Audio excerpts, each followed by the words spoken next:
সুধী দর্শক, radio metro মেইলের শুভেচ্ছা জানবেন। পৃথিবীর যে যেই প্রান্তে আমাদেরকে দেখছেন, আমাদেরকে শুনছেন, সবাইকে স্বাগত জানিয়ে আমাদের আজকের বিশেষ অনুষ্ঠান আমরা শুরু করছি। আজকের এই অনুষ্ঠানটি একটু ভিন্নধর্মী, একটু ব্যতিক্রমী এই কারণে, গত বেশ কয়েক সপ্তাহ ধরে আমরা দেখেছি বাংলাদেশের মেইন স্ট্রিম মিডিয়ায় কিছু খবর ছেপেছে তারা, যেই খবরের সঙ্গে কানাডার একটা সম্পৃক্ততা আছে। তারা বলছে বেশ কজন মানুষ বা অনেক মানুষ তারা বাংলাদেশ থেকে অর্থ পাচার করে নিয়ে এসছে এবং তাদের অনেকেই কানাডায় আছে, কানাডার কোনো শহরে তাদের বসবাস। এই খবরটি আবার সোশ্যাল মিডিয়ায় বা সামাজিক মাধ্যমেও, যোগাযোগ মাধ্যমেও ছড়িয়ে পড়েছে এবং সেই পরিপ্রেক্ষিতে এখানে আমরা যেই জায়গা থেকে অনুষ্ঠানটি রেকর্ড করছি সেখানে কানাডার টরন্টো শহরে মানববন্ধন হয়েছে, প্রতিরোধের ডাক এসছে। অনেকেই এর বিরুদ্ধে কথা বলতে শুরু করেছেন, তারা সোচ্চার হয়েছেন এই রকমের অনিয়মের বিরুদ্ধে, এরকম অপসংস্কৃতির বিরুদ্ধে, এরকম দুর্নীতি যেন না হয় বা এটি বন্ধ করা যায় কিভাবে, সে বিষয়ে তারা কথা বলতে শুরু করেছেন এবং তারা আগামীতেও কথা বলবেন বলে অনেকেই জানিয়েছেন। এই প্রেক্ষাপটে আজকে আমরাও এই বিষয়টি নিয়ে কথা বলবো। আমরা আমন্ত্রণ জানিয়েছি দুজন অতিথিকে। আমার ডান দিকে আছেন সাংবাদিক শৌগত আলী সাগর, আপনারা অনেকেই তাকে চেনেন। উনি একসময় কাজ করেছেন বাংলাদেশে এবং এখন টরন্টো শহর থেকে সাংবাদিকতা করছেন। আমার বাঁদিকে আছেন ওবাইদুল হক, ব্যারিস্টার এবং সলিসিটর। তিনি এই কানাডা টরন্টো শহরে প্র্যাকটিস করছেন। সুতরাং আমরা চেষ্টা করব যে সামাজিকভাবে বিষয়টিকে সবাই কিভাবে দেখছে এটি দেখবার, এবং আইনিভাবে আমরা কি করতে পারি বা আইনিভাবে যারা কথা বলছেন, যারা সোচ্চার হচ্ছেন, তাদের জন্য কি অপশন আছে সে বিষয়টি আমরা কথা বলবো। এখন আমি আপনাকে দিয়ে যদি শুরু করি, যে আপনি একাধারে একজন সাংবাদিক এবং একজন নাগরিক বটে, বাংলাদেশের নাগরিক, আবার একই সঙ্গে কানাডার নাগরিক। এই ধরনের যখন খবর ছাপছে বাংলাদেশের মিডিয়ায়, আমাদের এখানেও তো কমিউনিটি নিউজ পেপার আছে, গণমাধ্যম আছে। সো আমাদের নিজেদের বাংলা ভাষাভাষীদের যে সমস্ত গণমাধ্যম ফোকাস করে, তাদের কি ভূমিকা হতে পারে এরকমের যখন আসে? মানুষ তো তথ্য জানতে চায়, ঘটনাটার কতটুকু সত্য, কি করা যেতে পারে, কি হচ্ছে, আমাদের গণমাধ্যমগুলোর ভূমিকা কি হতে পারে? খুবই সুন্দর একটা প্রশ্ন। ঘটনাটি ঘটেছে বাংলাদেশে। এই যে ইস্যুটি নিয়ে আমরা কথা বলছি, এই ঘটনার সঙ্গে সম্পৃক্ততা আছে বাংলাদেশের ব্যাংক ব্যবস্থা থেকে টাকা নিয়ে সেই টাকা পরিশোধ না করে কানাডায় চলে আসা। তার মানে হচ্ছে টাকা নেওয়ার বিষয়টি ঘটেছে বাংলাদেশে, টাকা পরিশোধ না করার বিষয়টি ঘটেছে বাংলাদেশে। পুরো বিষয়টি সেখানে ঘটেছে। সেখান থেকে যারা টাকাটা নিয়েছে তারা বসবাস করছে এখন টরন্টোতে, কানাডাতে। এখন যিনি কানাডায় বসবাস করছেন, কানাডায় থাকছেন, তিনি বাংলাদেশ থেকে টাকা চুরি করে এসেছেন নাকি নিজের টাকা নিজে নিয়ে এসেছেন, সেটি টরন্টোতে বসে আসলে নির্ধারণ করা বা সরাসরি বলা একটু কঠিন এই কারণে, কারণ ঘটনাটি বাংলাদেশে ঘটেছে। বাংলাদেশের সংবাদপত্রের পক্ষে মূলত সম্ভব বাংলাদেশে কি ঘটেছে, তারা কি করে সেখানে কি করেছেন, কি করে তারা টরন্টোতে এসেছেন, সেই বিষয়গুলো সম্পর্কে পাঠকদেরকে তথ্য দেওয়া। আর কমিউনিটি সংবাদপত্রের কথা যদি বলেন, কমিউনিটি সংবাদপত্রের সুযোগ আসলে অনেক সীমিত। এই কারণে আপনি জানেন যে বাংলাদেশের সংবাদপত্র যেমন অনেক বড় পরিসরে, অনেক শক্তি নিয়ে তারা বের হয়, টরন্টো বা বিশ্বের প্রবাসের কোনো প্রবাসী পত্রিকা বা প্রবাসী বাংলা পত্রিকাগুলি কিন্তু অতটা শক্তি নিয়ে, অতটা কলমে নিয়ে বের হয় না। ফলে তাদের সীমিত স্বার্থ এবং সামর্থ্যের মধ্য দিয়ে এই বিষয়গুলোতে তাদের পক্ষে তদন্ত করা বা কোনো তথ্য খুঁজে বের করে আনা একটু কঠিন হয়ে যায়। রিসোর্সেরও সীমাবদ্ধতা অবশ্যই। ধন্যবাদ।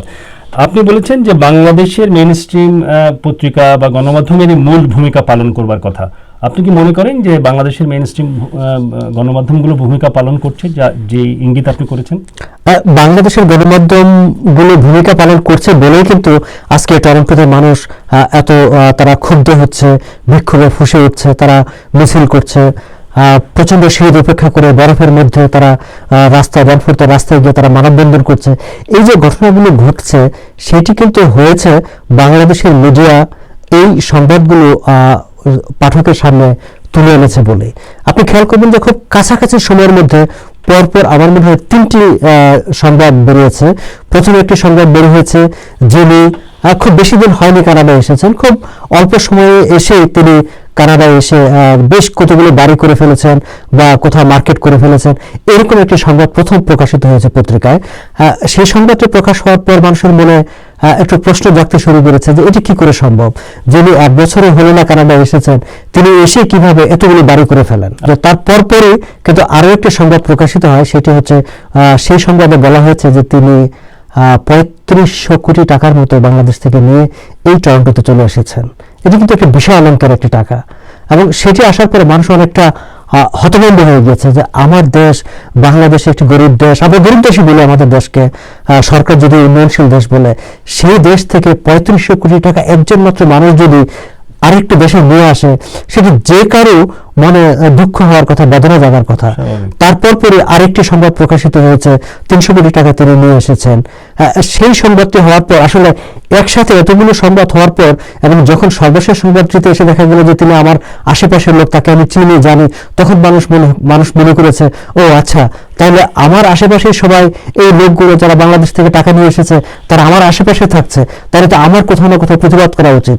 তখন মানুষ প্রতিবাদ করে রাস্তা নেমে এসেছে। ধন্যবাদ। এর মানে হচ্ছে যে আমরা এইরকম সংবাদ শুনে পত্রিকার মাধ্যমে, মূল উৎস পত্রিকায় আমরা খবর পেয়ে প্রবাস জীবনেও মানুষজন সোচ্চার হচ্ছে। আমি আপনার যে ইঙ্গিত করেছেন সেদিক দেখে আমি একটু যাই। এক হলো যে ঘটনা ঘটেছে বাংলাদেশে, ক্ষতিগ্রস্ত হচ্ছে বাংলাদেশ, পত্রিকা নিউজ করছে, অনুসন্ধানী প্রতিবেদনও কিছু কিছু ক্ষেত্রে করছে। এখানকার স্থানীয় পত্রিকার হয়তো সেই ক্যাপাসিটি নাই বলে তারা হয়তো করতে পারছে না, কিন্তু এই খবরগুলো আসার পরে প্রবাস জীবনে মানুষ যতটুকু সোচ্চার হচ্ছে, সরকার এখন মানে বাংলাদেশের সরকার কি সেই পরিমাণ সোচ্চার হচ্ছে বা কোনো উদ্যোগ নিয়েছে এই বিষয়গুলোকে অ্যাড্রেস করবার জন্য? বাংলাদেশে এই সংবাদ প্রকাশিত হওয়ার পর বা টরন্টোতে বিক্ষোভ হওয়ার পর, মানববন্ধন হওয়ার পর, বাংলাদেশের সরকারের কোনো তৎপরতা হয়েছে এমন কোনো সংবাদ আমার চোখে পড়েনি। কিন্তু বাংলাদেশের সংবাদপত্রগুলো অত্যন্ত গুরুত্ব দিয়ে, খুব আগ্রহ নিয়ে তারা এখানকার যে বিক্ষোভ, মানুষের যে ক্রিয়া প্রতিক্রিয়া, সেগুলো তারা প্রকাশ করেছে। কিন্তু এখানে তো টরন্টো শহরে এখন একটি কনসুলেট জেনারেল অফিস আছে, বাংলাদেশ সরকারকে যারা প্রতিনিধিত্ব করছে, তাদের দিক থেকে কোনো উৎসাহ দেখেছেন বা তারা কিছু করতে পারে কিনা? কনসুলেট নিশ্চয়ই কিছু করতে পারে, কিন্তু কনসুলেট এখন পর্যন্ত কিছু করেছে বলে এমন তথ্য আমার কাছে নেই।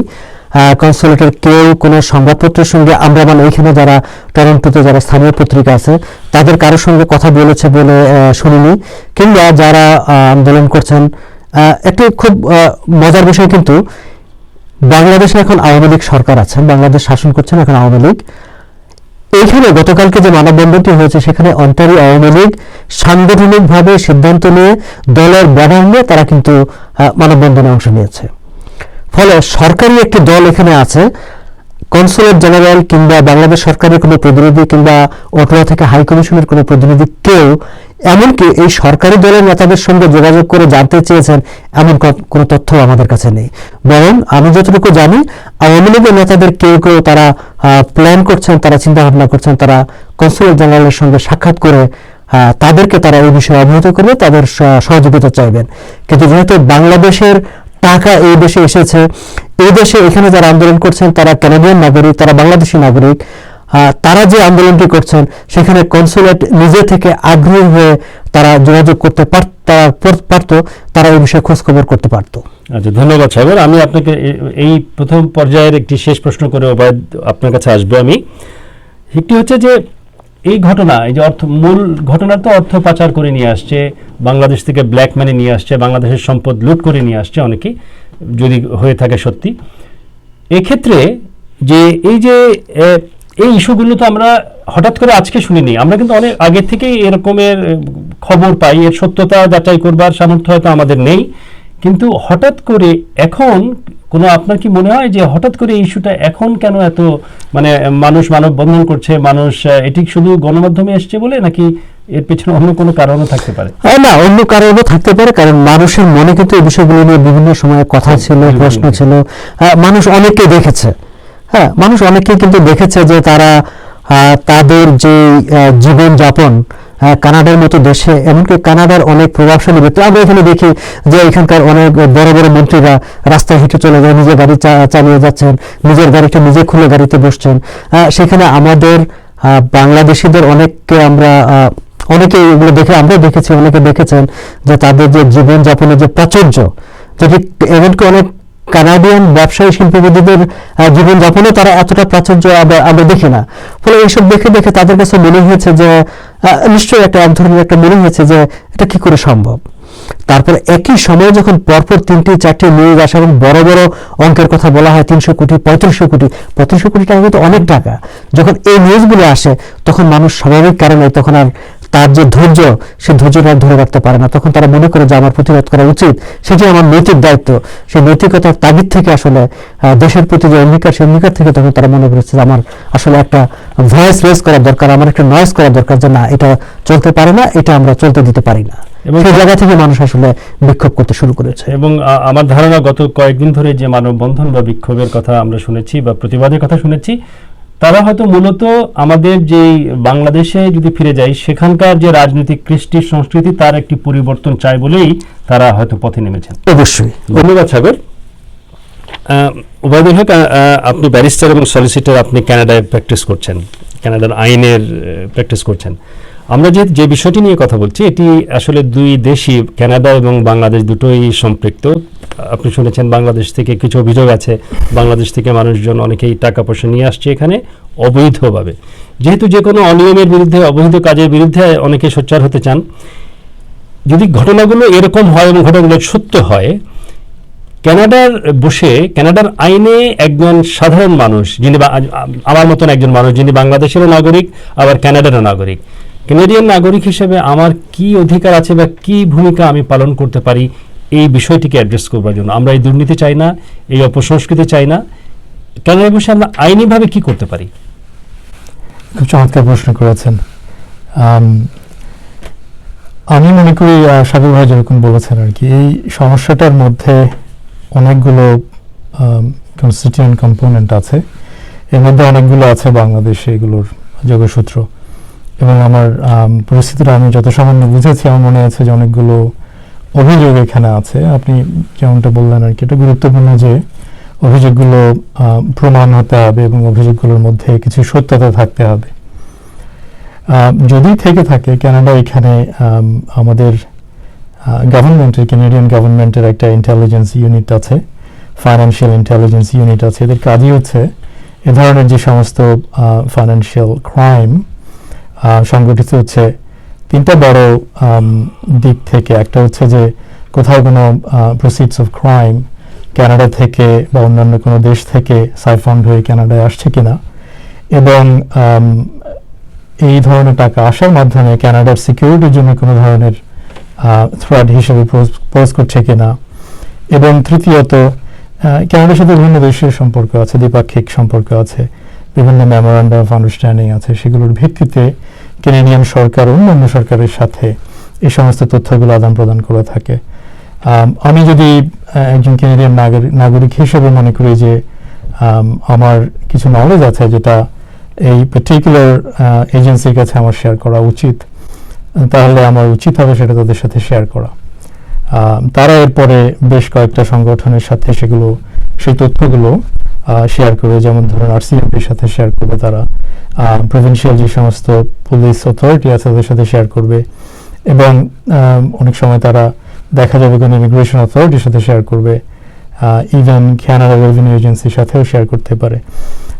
এবং ডিপেন্ডিং অন আমার সাথে তৃতীয় যে দেশ, এক্ষেত্রে আমি বাংলাদেশের কথা বলছি, বাংলাদেশের সাথে কানাডার কোনো বায়লাটারাল চুক্তি আছে কিনা এই বিষয়ে, তার উপর নির্ভর করে বাংলাদেশ সরকারের সাথেও তারা সেটা শেয়ার করতে পারে। ইন এনি ইভেন্ট তারা অবশ্যই বিষয়টা আমলে নেবে এবং সেখান থেকে একটা ইনভেস্টিগেশন শুরু করবে। নাগরিক, মানে একজন নাগরিক হিসেবে যদি আমি হই, আমি কার কাছে অভিযোগটা নিয়ে যাব? পুলিশকে নাকি অন্য কোনো এই ধরনের ঘটনায়?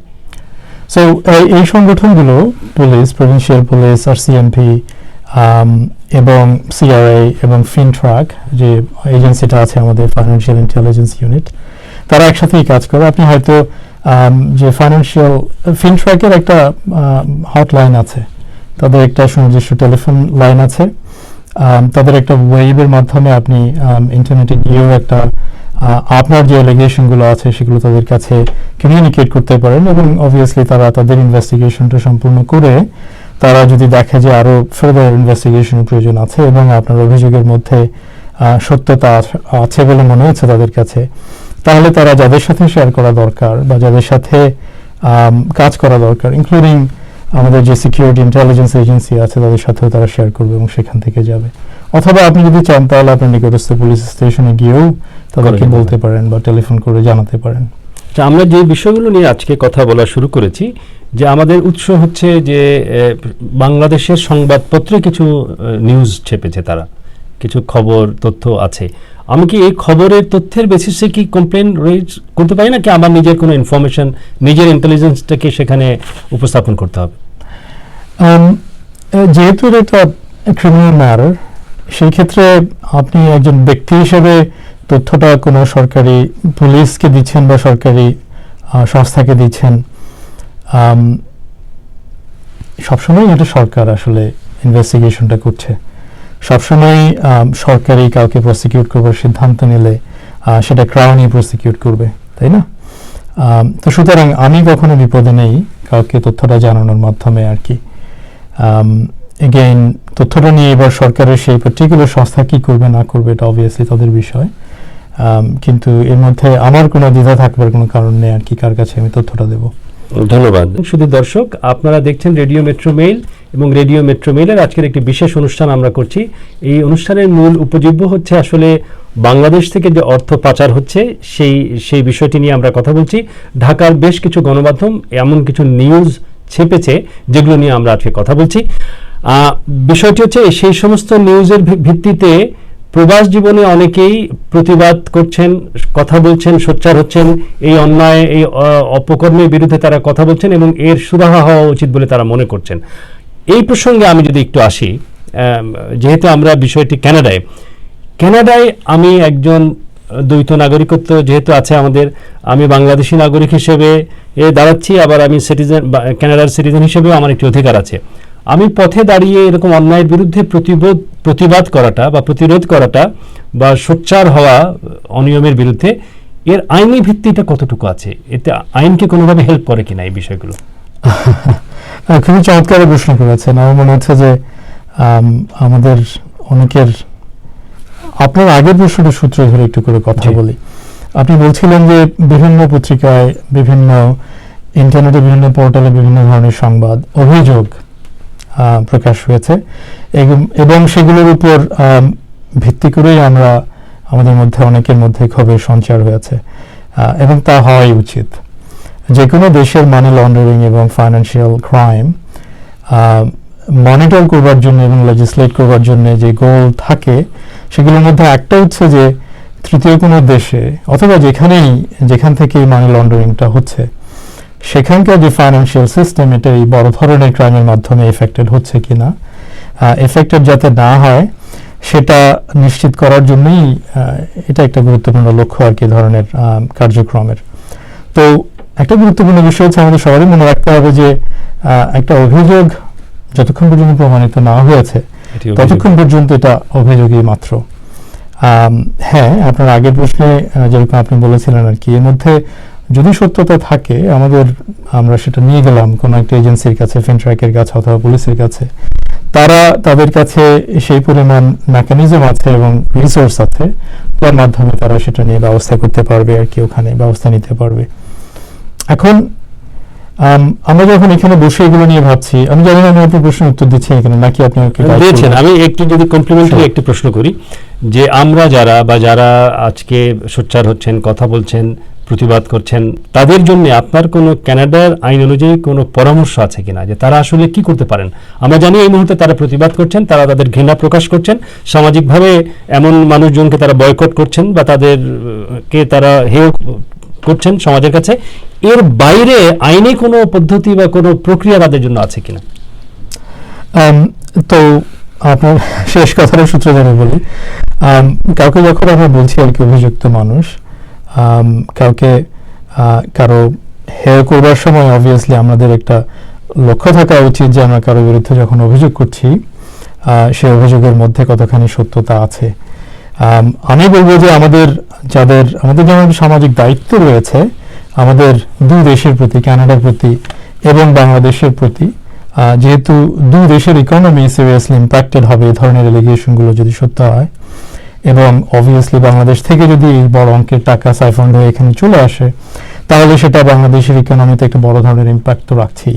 আমি মনে করি আমাদের সবার একটা দায়িত্ব আছে এ বিষয়ে ব্যবস্থা নেওয়ার জন্য, যেমনটি আমরা ডিসকাস করলাম এখন।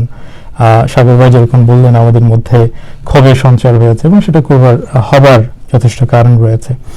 আমি বলবো যে আমরা যে যার জায়গায় থেকে এবং খেয়াল রেখে যে কাউকে আমরা কোনো ধরনের বেসিস ছাড়া কারো বিরুদ্ধে অভিযোগ আনছি কিনা, এবং যেখানে আমাদের লেজিটিমেটলি কিছু করবার আছে, যেমন ধরুন আমি যদি যে ব্যাংকের কাছ থেকে কেউ টাকা আত্মসাৎ করে নিয়ে এসছে, সে ব্যাংকের যদি একজন শেয়ার হোল্ডার হয়ে থাকে, স্টেক থেকে থাকে, তাহলে ওই ব্যাংকের প্রতি আমার আইনগত ব্যবস্থা নেয়ার আমার কিছু সুযোগ রয়েছে। আমি পরামর্শ দেবো যে আমাদের সবার সেইটা একটু করে এক্সপ্লোর করে দেখা উচিত। আবার বাংলাদেশের যে সমস্ত এজেন্সিগুলো এই সমস্ত কাজের সাথে এবং ইনভেস্টিগেশনের সাথে সংশ্লিষ্ট আছে, আমি নিশ্চিত যে তারা তাদের কাজ করে যাচ্ছেন। আমাদের তাদেরকে দেওয়ার মতো কোনো তথ্য আছে কিনা সেটাও একটা বিবেচ্য বিষয় হতে পারে। সাগর, আমরা যে ওবায়দের কাছে যেটি শুনলাম, যে এখানকার আইন অনুযায়ী, কিংবা আমার মনে হয় এটি ইউনিভার্সাল একটি প্রিন্সিপাল, যে অভিযুক্ত তো অভিযুক্তই। আমরা যে আজকে এই সময় আমরা দেখতে পাচ্ছি প্রবাস জীবনে, বিশেষ করে কানাডা টরন্টো শহরে যে কিছু প্রতিবাদ হচ্ছে, কিছু মানুষ কথা বলছে এই অনিয়মের বিরুদ্ধে, এই অভিযোগের ভিত্তিতে তাদের এই ধরনের কর্মসূচি কতদূর যেতে পারে বলে আপনার মনে হয়? ধন্যবাদ আপনাকে, খুব যৌক্তিক প্রশ্ন। অবশ্যই একটা কথা খেয়াল করবেন যে যারা আন্দোলন করছে, যারা মানববন্ধনে আছে, যারা রাস্তায় মিছিল করছে কিংবা ফেসবুকে লেখালেখি করছে, সবাই কিন্তু একটা কথা বলছে যে আমরা কোনো ব্যক্তির বিরুদ্ধে আন্দোলন করছি না, আমরা অর্থ পাচার, লুটপাট এবং লুটপাট করে সেই টাকাটা এই দেশে নিয়ে আসার যে প্রক্রিয়া বা নিয়ে আসার যে ঘটনাগুলো ঘটছে তার বিরুদ্ধে আমরা আন্দোলন করছি, তার বিরুদ্ধে আমরা কথা বলছি। এটা ঠিক যে বিষয়গুলো এখন পর্যন্ত অভিযোগ। কোনো কোনো ক্ষেত্রে বাংলাদেশের দুর্নীতি দমন কমিশন তারা তাদের মতো করে তারা যে ইনভেস্টিগেশন করেছে, সেই ইনভেস্টিগেশনে তারা এই অভিযোগগুলো সত্যতা পেয়েছে। কোনো কোনো ক্ষেত্রে মামলা দায়ের হয়েছে, কোনো কোনো ক্ষেত্রে মামলা দায়ের হয়নি, প্রক্রিয়ার মধ্যে আছে। কিন্তু বাস্তবতা হচ্ছে, আপনি যখন কোনো ব্যাংক থেকে একটা লোন নেন, নিয়মটা হচ্ছে কি, একটি নির্দিষ্ট মেয়াদ শেষে একটা নির্দিষ্ট সময় পরে আপনি সেই টাকাটা ফেরত দেবেন। সেই টাকাটা আপনি ফেরত না দিয়ে আপনি যদি চলে আসেন, আপনি যদি ব্যাংকের সঙ্গে কোনো যোগাযোগ নাই রাখেন, আপনি যদি আভাস ইঙ্গিতে ব্যাংককে না বলেন যে আমি টাকাটা ফেরত দেব, সেটাকে কি আমরা অপরাধ বলবো না? সেটা হয়তো সে তো অপরাধী। তার শাস্তি কি হবে, সেই শাস্তিটা হয়তো আদালত নির্ধারণ করবে। ব্যাংক যদি আদালতের কাছে যায়, তখন আদালত হয়তো নির্ধারণ করবে তার শাস্তি কি হবে। কিন্তু ব্যাংকের কাছ থেকে টাকাটা এনে আমি আপনার কাছ থেকে লোন নিলাম, বললাম যে আমি 3 মাস পরে টাকা আপনাকে দিয়ে দেবো, আমি 3 বছর পরে আমি টাকা দিচ্ছি না এবং 3 বছরের পরেও আমি টাকা দিব এমন কোনো আভাসও আপনাকে দিচ্ছি না, সেটা কি অন্যায় না? সেটা তো অবশ্যই অপরাধ। এই ক্ষেত্রে যে ঘটনাগুলো ঘটেছে বা ঘটছে, সেটা তো আসলে এমনই ঘটনা। আমরা অবশ্যই এটা যদি বলেন যে এটা কি কেবল অভিযোগ, হ্যাঁ অভিযোগ, কিন্তু সেই অভিযোগগুলোর কিন্তু ভিত্তি আছে। কারণ ব্যাংক টাকা দিয়েছে, ব্যাংক বলছে আমার টাকা নিয়ে এসে চলে গেছে, আমার টাকা সে ফেরত দিচ্ছে না। তো কিন্তু আমাদের আইনজীবী যেটি বলছেন সেটি হচ্ছে যে যেহেতু ব্যাংক হচ্ছে মূল ক্ষতিগ্রস্ত পার্টি, তাকেই কিন্তু মূল জায়গায় ইনিশিয়েট করতে হবে। অবশ্যই সেটি অবশ্যই আইনের দিক, কিন্তু আইনকে কখনো কখনো সোসাইটি অনেক সময় বা সমাজের মানুষ কখনো কখনো কিন্তু আইনি প্রক্রিয়াকে সাপ্লিমেন্ট করে। আমরা যখন কোনো একটা বিষয়ে কখনো কখনো আদালত কিন্তু কেউ কোনো অভিযোগ করে নাই, আমরা দেখি যে আমরা কিন্তু সোমোটো একটা স্বপ্রণোদিত হয়ে আদালত যে কিছু রুল জারি করে, এই শব্দটা এবং ঘটনাগুলোর সময় কিন্তু আমরা পরিচিত। কেউ কিন্তু আদালতের কাছে অভিযোগ করতে যায় না, প্রতিবাদ করতে যায় না, কিন্তু বিচারক নিজে থেকে সংবাদপত্র পড়ে তিনি মনে করেন বা তার কানে কোনো তথ্য যাওয়ার পর তিনি মনে করেন যে এই বিষয়ে আইনের বা আদালতের কিছু একটা করার আছে, তখন কিন্তু আদালত নিজে থেকে স্বেচ্ছায় স্বপ্রণোদিত হয়ে একটা রুল জারি করে। একই অবস্থা সমাজের মানুষেরও কিন্তু কোনো ক্ষেত্রে আইনকে বা কোনো একটা অপরাধের বিরুদ্ধে ব্যবস্থা গ্রহণ প্রক্রিয়ায় সাপ্লিমেন্ট করার সুযোগ থাকে। এরা বাংলাদেশের ঘটনাগুলো ঘটেছে, বাংলাদেশের ব্যাংকের টাকা নিয়ে তারা চলে এসেছেন, টাকা তারা দেননি, আইনগতভাবে অবশ্যই বাংলাদেশের ব্যাংকগুলোর সংশ্লিষ্ট ব্যাংকের শেয়ার হোল্ডার কিংবা বাংলাদেশের অথরিটি তাদের হচ্ছে সম্পূর্ণ অধিকার, তারা তার বিরুদ্ধে আইনগত ব্যবস্থা যাবেন, আদালতের কাছে যাবেন, পুলিশের কাছে যাবেন, হোয়াট এভার মে বি। সুতরাং যারা কথা বলছেন, আমি যদি একটু বোঝার চেষ্টা করি, যারা এখানে আমরা কথা বলছি বা যারা কথা বলছেন, তাদের একটি বড় পদক্ষেপ হওয়া উচিত যে ব্যাংকগুলোকে বা ক্ষতিগ্রস্ত পার্টিকেও স্বপ্রণোদিত হয়ে যেন তারা একটি আইনি ব্যবস্থা নেয়, সেদিকেও তাদেরকে চাপ সৃষ্টি করা। কিন্তু এখানে আরো একটা বিষয় আমি বলতে চাই যে এই লোকগুলো বাংলাদেশ থেকে, বাংলাদেশের ব্যাংক ব্যবস্থা থেকে টাকা নিয়ে তারা যখন এই সমাজে এসেছে, যে সমাজটায় আমি থাকি, আপনি থাকেন, ব্যারিস্টার ওবায়দ থাকেন, আমাদের সমাজে এসেন এবং আমাদের সমাজকে প্রভাবিত করার চেষ্টা করেন, আমাদের সমাজের যে স্বাভাবিক যে নর্মস সেটাকে ব্যাহত করার চেষ্টা করেন, তখন কিন্তু এই সোসাইটির পার্ট হিসাবে, এই সমাজের একজন অংশ হিসাবে, নাগরিক হিসাবে, বাংলাদেশের নাগরিক হিসাবে অবশ্যই আমাদের কিন্তু যে সাপ্লিমেন্ট করার যে কথাটা আমি বলেছি, আমাদের কিন্তু একটা দায়িত্ব হয়ে যায় যে এই বিষয়গুলো নিয়ে কথা বলা। সেই দেশকে, বাংলাদেশ সরকার, বাংলাদেশের ব্যাংক, কেন্দ্রীয় ব্যাংক, বিভিন্ন সংস্থা, তাদের উপর এক ধরনের চাপ তৈরি করা যে তোমরা এদের বিরুদ্ধে ব্যবস্থা নাও। পাশাপাশি যেহেতু এই লোকগুলো এখন আমার সমাজে আছে, আমার দেশে আছে, তখন আমার কর্তৃপক্ষের নজরে আনা যে দেখো এই লোকগুলোর ব্যাপারে বাংলাদেশের ব্যাংক ব্যবস্থার এই ধরনের অভিযোগ আছে, সো তারা এখানে এসে সেই টাকাগুলোকে এখানে আনলো, এখানে এনে কি আমার সিস্টেমকে, তোমার সিস্টেমকে কোনোভাবে ইন্টারাপ্ট করছে কিনা সেই বিষয়টা তুমি দেখো। কারণ আমি ল অ্যাবাইডিং সিটিজেন, আমি এই দেশে এসেছি শান্তিতে থাকার জন্য, আমার শান্তি ব্যাহত হতে পারে বলে আমি আশঙ্কা করি। সো তুমি আমার সরকার, তুমি আমার কর্তৃপক্ষ, আমি তোমার কাছে চাইবো তুমি সেটি এনশিওর করো যেন আমার শান্তি এখানে ব্যাহত না হয়। ধন্যবাদ সাগর। আমি শেষ প্রসঙ্গে এসে আমরা হয়তো অনুষ্ঠানের প্রায় শেষের দিকে চলে এসেছি। আপনি একটি বলছিলেন যারা এই মুহূর্তে কথা বলছেন এই সমস্ত অনিয়মের বিরুদ্ধে, যারা সোচ্চার হয়েছেন, যারা সামাজিক যোগাযোগ মাধ্যমে লিখছেন, তাদের লক্ষ্য কিন্তু একজন, দুজন বা কয়েকজন মানুষের বিরুদ্ধে নয়, তারা অ্যাড্রেস করতে চাচ্ছেন পুরো সিস্টেমটাকে, যে সিস্টেম এই সমস্ত মানুষদেরকে এনকারেজ করছে বা এই সমস্ত মানুষদেরকে সুযোগ দিচ্ছে টাকা পাচার করে নিয়ে আসবার জন্য। সেই সিস্টেমটাকেই তো তারা মূলত লক্ষ্য করছে নাকি?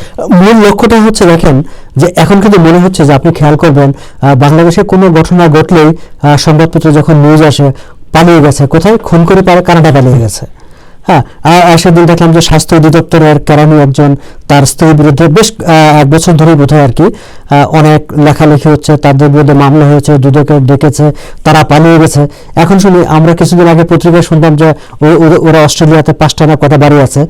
গতকালকে পত্রিকা দেখলাম যে রবিন এখন কানাডাতে। এখন কিন্তু হয়ে গেছে যে কানাডা মানে হচ্ছে বাংলাদেশের লুটেরা, খুনি, দুর্নীতিবাজ, যত খারাপ মানুষ তাদের একটা নিরাপদ আশ্রয়স্থল কানাডা, এমন একটা কনসেপশন তৈরি হয়েছে। টরন্টোতে যারা আমাদের জন্য খুব সুখকর, সেটা আমরা যারা টরন্টোতে থেকে আমাদের জন্য মোটেই সুখকর কিছু নয়। এমনকি যারা টাকা পয়সা নিয়ে এসেছেন তাদের জন্য এটি কিন্তু স্বস্তিদায়ক নয়। যারা এখন আন্দোলন করছেন, যারা কথা বলছেন, তাদের কিন্তু একটা বক্তব্য খুবই পরিষ্কার। তারা একটা বার্তা দিতে চান যে বাংলাদেশে যারা লুটপাট করবে, বাংলাদেশের টাকা পয়সা নিয়ে তারা যেন এইটুকু ভাবতে না পারে যে পৃথিবীর এক প্রান্তে কানাডা নামের একটা দেশ আছে, ওখানে কোনো না কোনো শহর আমার জন্য একটি নিরাপদ গন্তব্যস্থল। এই যে ভাবনাটা বাংলাদেশের লুটেরাদের, ডাকাতদের, ব্যাংক ডাকাতদের, চোরদের মনে যে তৈরি হয়েছে, সেইটাকে যাতে ভুল প্রমাণিত হয়, তাদের মনে যেন একটা সংশয় তৈরি হয় যে না, কানাডা এখন আর নিরাপদ গন্তব্য না, ওখানে গেলে হয়তো একটা বিক্ষোভের মুখোমুখি হতে হবে, প্রশ্নের সম্মুখীন হতে হবে।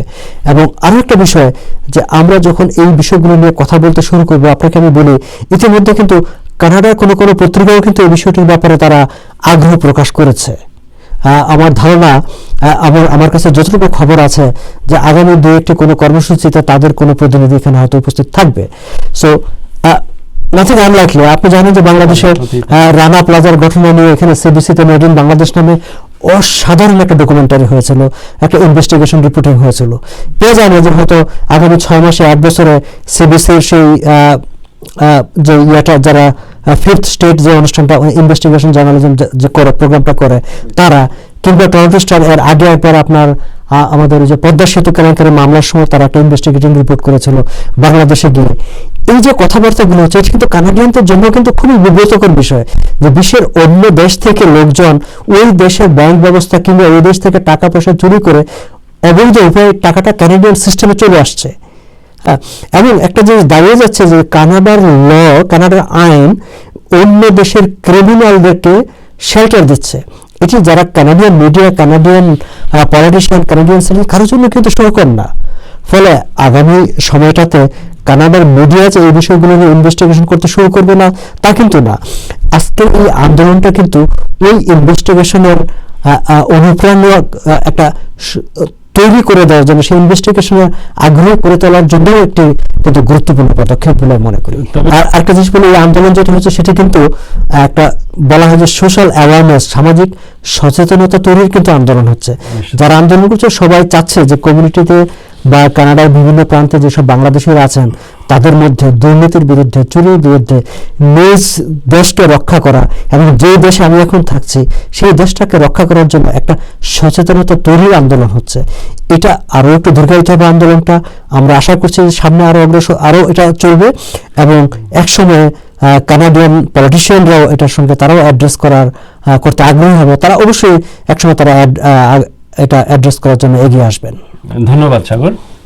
ব্যারিস্টার ওবায়দ, এবার যদি আপনার কাছে শেষ প্রসঙ্গ আমাদের, আমি একজন সাধারণ নাগরিক হিসেবে, বাংলাদেশের নাগরিক বা কানাডার নাগরিক হিসেবে আমি যখন শুনি যে 3500 কোটি টাকা 3500 বা 300 কোটি টাকা কানাডায় নিয়ে এসেছেন, আমি কিন্তু বুঝতে পারি না যে এই পরিমাণ টাকা কি করে নিয়ে আসা যায় একটা মানে এক জায়গা থেকে আরেক জায়গায়। এই বিষয়ে আসলে আপনি কি কিছু বলবেন যে আসলে কিভাবে আসে বা এইটিকে কিভাবে বন্ধ করা যায়? চমৎকার প্রশ্ন। যদি আমি জানি না যে আমার কাছে উত্তর আছে এই প্রশ্নটার, আমার ধারণা হয়তো সাগর ভাইয়ের কিছুটা ধারণা থাকতে পারে। বা যেটা আমাদের মনে রাখা দরকার সেটা হচ্ছে যে আমরা যখন মানি লন্ডারিং নিয়ে কথা বলছি অথবা এই ধরনের ট্রান্সবর্ডার ফাইন্যান্সিয়াল ক্রাইম নিয়ে কথা বলছি, এটা একটা আন্ডারলাইং কম্পোনেন্ট হচ্ছে যে এই টাকাটা শুরুতে কোথাও একটা ক্রাইমের মাধ্যমে এসছে, যেমন ধরুন ফ্রড, স্মাগলিং, ড্রাগ ট্রাফিকিং অথবা করাপশন। ওই এলিমেন্টটা স্যাটিসফাই করবার পর আমরা তখন চিন্তা করছি যে টাকাটা এবার ওই দেশ থেকে, কানাডা থেকে এই পার্টিকুলার প্রসিড অফ ক্রাইম কিভাবে বাংলাদেশে আসলো, কানাডায় আসলো, যেটা একটা সেপারেট প্রশ্ন আর কি। আপনি যেখানে প্রশ্নটা করছেন, আমি বাংলাদেশের আইন প্র্যাকটিস করি না, কিন্তু আমার ধারণা হচ্ছে যে, আমার বিশ্বাস হচ্ছে যে বাংলাদেশের সেন্ট্রাল ব্যাংক বিভিন্ন রেগুলেশন এস্টাবলিশ করেছে। অবভিয়াসলি বাংলাদেশ ব্যাংকে সেই এখতিয়ার আছে তার ফাইন্যান্সিয়াল অ্যাক্টিভিটিস সেখানে রেগুলেট করবার জন্যে। সো পার্টিকুলারলি ঠিক কি মেকানিজম এগুলো বাংলাদেশ থেকে এখানে আসে আমার সঠিকভাবে জানা নেই, বাট আই উড থিঙ্ক হয়তো কোনো থার্ড পার্টি, কোনো ইন্টারমিডিয়েট দেশের মাধ্যমে এখানে নিশ্চয়ই এটা কমপ্লেক্স কিছু একটা স্কিম আছে যেটার মাধ্যমে টাকাগুলো এখানে এসে পৌঁছায়, এবং এর সঙ্গে হয়তো অনেকগুলো দেশ যুক্ত থাকলেও থাকতে পারে, অসম্ভব কিছু নয়। তবে আমার বিষয় হচ্ছে যখন আমরা এটা নিয়ে ফিনট্র্যাকের সাথে কথা বলা শুরু করব অথবা যখন আরসিএমপি এগুলো নিয়ে ইনভেস্টিগেট করবো, আমি মোটেও অবাক হব না যদি আমি পরবর্তীতে শুনি যে আরসিএমপি আসলে এই বিষয়গুলো নিয়ে অনগোয়িং ইনভেস্টিগেশনের মধ্যে আছে। তখন নিশ্চয়ই এগুলো এই particular complex wave of corruption এবং যে সমস্ত ডিসিটফুল অ্যাক্টিভিটিস আছে এগুলো নিশ্চয়ই মনিটর করছে। ধন্যবাদ ব্যারিস্টার ওবায়দ, ধন্যবাদ সাগর, আপনাদের দুজনকেই আজকে আমাদেরকে সময় দেওয়ার জন্য। শুধু দর্শক, আজকে আমরা চেষ্টা করেছি একটি বিষয় তুলে ধরবার, সেটি হচ্ছে পৃথিবীর যেই প্রান্তে আমরা থাকি না কেন, বাংলাদেশি হিসেবে বা মাতৃভূমির প্রতি আমাদের মমতা সবসময় থাকবে। আমরা চাই না কোনোভাবেই আমার মাতৃভূমি থেকে, আমার বাংলাদেশ থেকে কালো টাকা পৃথিবীর বিভিন্ন দেশে ছড়িয়ে যাক। লুটেরারা বাংলাদেশে টাকা নিয়ে এসে পৃথিবীর বিভিন্ন প্রান্তে তারা সুখের বিলাসবহুল জীবন যাপন করবে, এরকম আমরা কেউ চাই না। এই অনিয়মের বিরুদ্ধে, এই অপসংস্কৃতির বিরুদ্ধে, এইটি যে রাজনৈতিক কৃষ্টি যেটি এই সমস্ত ব্যবস্থাকে উৎসাহিত করছে তার বিরুদ্ধে প্রবাস জীবনেও অনেকেই এখন কথা বলতে শুরু করেছেন। আশা করি আমাদের যে সংশ্লিষ্ট সরকার তারাও এই বিষয়টির প্রতি দৃষ্টি আকর্ষণ করবেন এবং প্রয়োজনীয় ব্যবস্থা নেবেন। আপনারা সবাই ভালো থাকবেন। আপনাদের দুজনকে আবারও ধন্যবাদ জানিয়ে আজকের অনুষ্ঠান শেষ করছি। সবাই ভালো থাকবেন।